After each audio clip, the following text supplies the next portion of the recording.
Bonjour, alors on va commencer ce dictionnaire spirituel évidemment à la lettre A avec le mot amour, parce que s'il y a vraiment un mot central dans toutes les spiritualités, c'est vraiment le mot amour. Mais pour ça, il faut le définir pour qu'on comprenne de quoi il s'agit quand on parle d'amour dans la spiritualité. Donc je vous propose 3 modèles d'amour.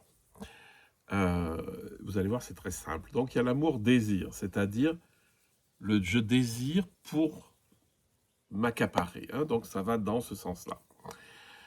Donc ça, bon, vous voyez bien que c'est pas tout à fait de l'amour, il ne faut pas confondre le désir avec l'amour. Ensuite, vous avez l'amour qui échange, c'est-à-dire je te donne ça, mais donne-moi ça. Donc c'est un échange, hein, et donc c'est donne-moi un peu de tendresse et je te donnerai ça. Ou alors quand on fait ça avec Dieu, c'est oui Seigneur, je vais te donner des prières et puis toi tu vas me donner ça. Eckhart a déjà expliqué qu'au niveau spirituel, pardon, c'était de la folie, parce que ce que l'on a, c'est Dieu qui nous l'a donné, ce que l'on est, c'est Dieu qui nous l'a donné aussi. Voilà. Donc le deuxième niveau de l'amour, c'est l'amour échange. Le dernier qui est le plus important, c'est ce qu'on appelle l'amour inconditionnel, c'est-à-dire, écoutez bien cette définition, c'est la plus importante, c'est vouloir le bien, souhaiter le bonheur. Hein. Dans le bouddhisme, par exemple, tibétain, on va dire formuler des souhaits de bonheur pour tous les êtres, ce qui est exactement la même chose que de vouloir du bien à quelqu'un. Parce que le mot amour, évidemment, il est beaucoup trop polysémique, il y a beaucoup de choses dedans et on confond les niveaux si on ne les précise pas.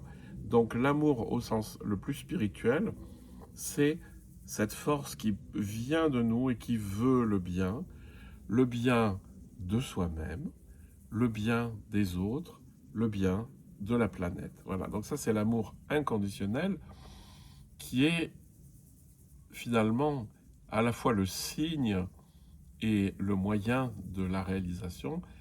Parce que pourquoi c'est le signe, Thérèse d'Avila le dit bien, oui, beaucoup d'autres, hein, si tu sors de ta prière ou de ta méditation et que tu as envie de taper sur ton voisin, c'est que ta prière ou ta méditation, c'est pas ça. Hein. Par contre, si tu te sens plus aimant envers tes frères et tes sœurs, envers les personnes autour de toi, c'est bon signe. Donc ça, c'est un signe, mais c'est aussi le moyen, sachant que, je vous le redirai souvent aussi, la grande conscience, c'est-à-dire l'ouverture de la conscience et l'amour ne font qu'un. Une conscience qui ne serait pas aimante euh, est froide, elle ne débouche pas sur l'amour. Et donc, l'amour et la conscience ne se séparent pas en spiritualité. Ça, vous le trouverez dans toutes les traditions. Et on peut rentrer d'un côté ou de l'autre, c'est-à-dire on peut rentrer plutôt par la conscience pour aller vers l'amour, c'est ce qu'on appelle la voie unitive, la voie de la connaissance, ou plutôt par l'amour pour rentrer dans la connaissance, c'est ce qu'on appelle la mystique affective, la mystique dévotionnelle, etc. Voilà, bah écoutez, souvenez-vous juste de cette idée que l'amour véritable, c'est de vouloir le bien.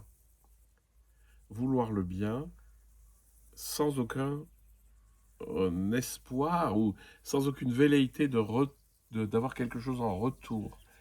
Le don de l'amour qu'on fait sans aucune volonté de se récupérer derrière est totalement libre en fait, et c'est une manifestation de notre nature la plus profonde.